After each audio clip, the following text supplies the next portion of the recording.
Kampala, Debbie Babi Zimbe, Gwebos Magira, Amano, Debagega. Yeah, buddy. Onwamu kuwa oli mulokole uba bintu byoyoga oli kubitanga masimu kulala ini weni kumaliza nani toli baba tumutole kwa kizibu ki ye audios ani asobola okuweereza audios banye mu audio dilikize ni wabirikinga atenga ninze anjirime n'olera kamuntu byakisiro ayagala ki ojamali gwesyalinga naye kuku ebintu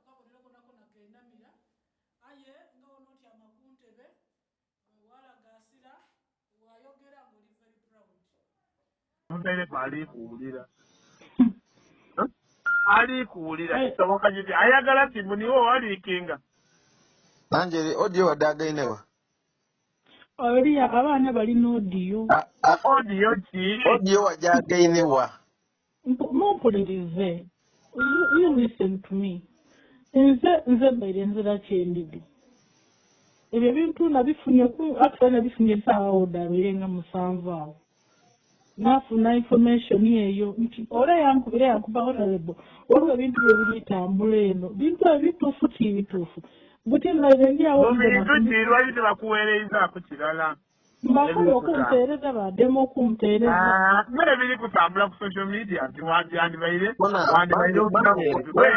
kirala Manjeri mumpulirize osooka owulire nze nfiisa emyaka 18 ndi muntu mukulu.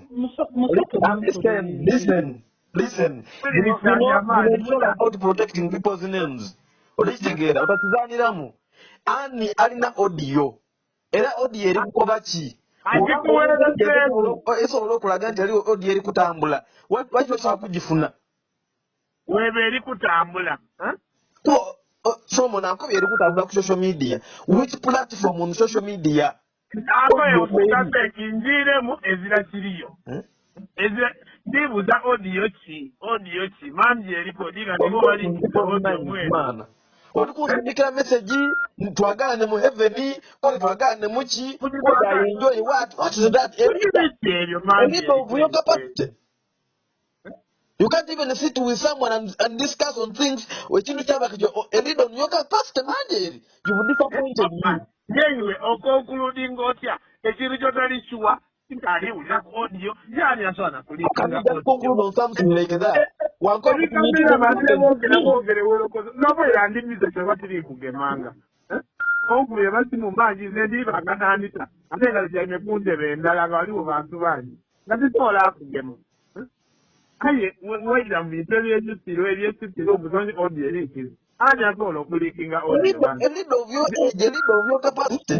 jamali mwana muto omuntu yankagwe awulizanga audio dange nizo ni jamali kuli mu basatu ndi wakwadi audio dilikize idinda batuwe kukopi endala ekirikize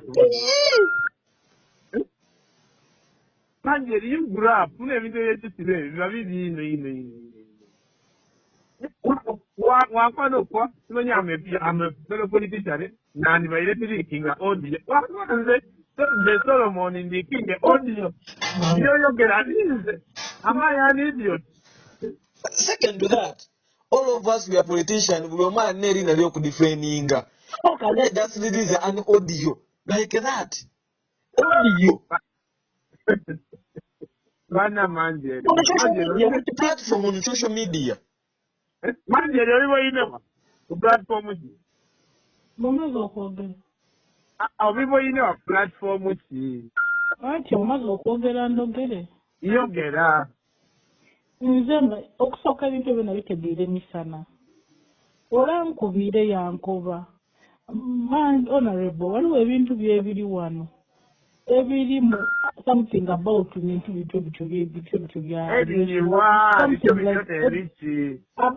about you and me. Let me say that.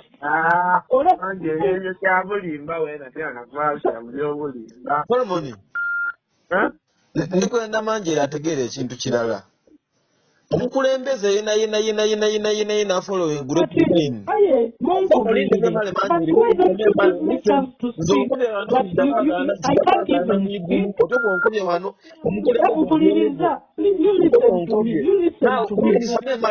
ebigambo ebanga biri mu audio nga mukeyalinga audio wuliriza weereza audio njoge tuwulirize.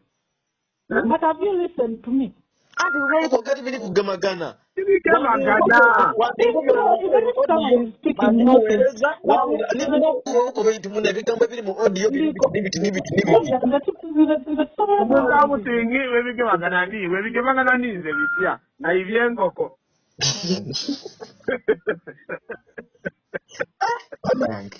Kala manjeri omala mwina amaani oli ku level yindi oli MP muna oli MP otebisanga nga mwana muto. Oza intelligence esobola akuleetera information ku sowaani nga ntuufu yojasobola neyiyase on a speculation when awalonda lwakuba balina okupereza audio when awaba ku speculation apereza aga messaging osonye okoba simanyi I have leaked simanyi I have finished you simanyi manje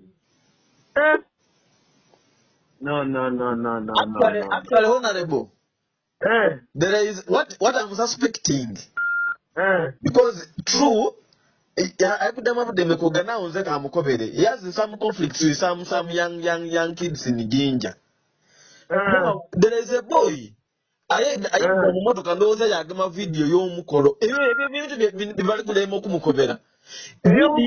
Balina ey'omukolo ng'aliko gala ku mukolo. Je balina. Omukolo gwange. Yes. Tigemagana kitya. Eyo the video je bali mulimbira ku wano. You just go deep and ask the information by that kukobera. There is audio. Okwogera ku mukolo gwange is it bad? The video that they are talking about is that bintu bindi bimanje atatulimba limba wano. Who Andy asobola Andy nesi myangeri yayogera ku mukolo gwange it was a public function. Abantu nga balina obusimu nga bali ku recording. Is it a secret? Ndio ya kulikinga. I'm disappointed in you. You to tell me to speak. And that is your challenge. You can't listen to me. You can't listen to me. What is that really? tasobola kudema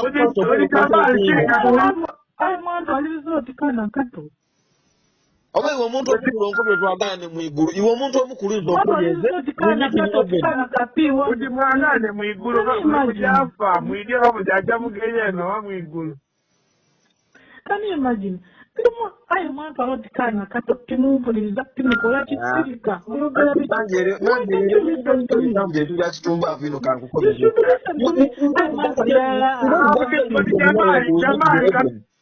Jamari Kamanyera, you can wonder if you were in Okomotia.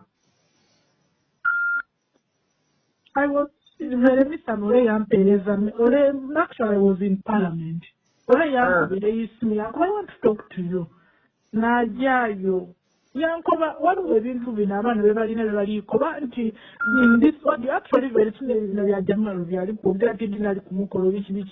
but the audio majorly was even about me. In the audio, pleading, I was like pleading for Solomon. I was like me pleading for the man. No. The audio was about me. And it was in that audio, I was like pleading to Solomon, don't do this. Pleading, that was it. So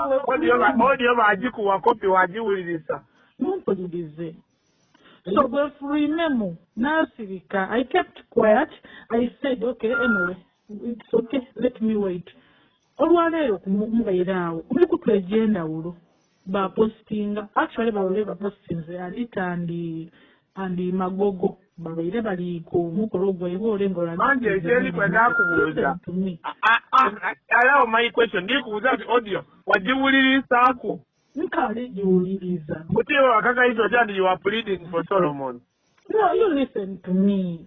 Ndiko wachoka alinguliriza ndiwuliriza bintu bizira mu magazine uwoboka alichiwuliriza onkoba otya mu audio mayire yogera kwiwe ng'oli pleading ya Solomon. If you didn't hear it, Ani yandikukomerera. Leka ndogere maliriza. Ani ngira biseera bijali seninga for 1 hour nga byoli kwogera. Tibige magana. Manjeri. But audio gyotawuliriisa bakuba batya eriyo audio ng'oli kupuliringa Solomon. Utingani akukoma. Buti nebawandika ku mukutu babiwandise nga babitoolawa. Bawandise ku mukutu. Bawandise ze ndisomye. Bweri MP ow'Ebusoga eyali ya MP ow'Ebusoga yamutyawa. Mutya kitegeeza ki? Listen to me. I forwarded to you the messages. I wrote it. That message, there was no meaning. Those were just messages to WhatsApp. When we are able to go, Magogali Quedo, I am able to get here, the Obusoga, Yamudampinga, Other Savannah, NRM, but you could make you have to tell Mune, not your Mali, Wakovie, close the way there because of your my girlfriend. Solomon. Wuliriza manjere byankobye. Ndikira message kusawa esatu. Thank you so much. God bless you abundantly.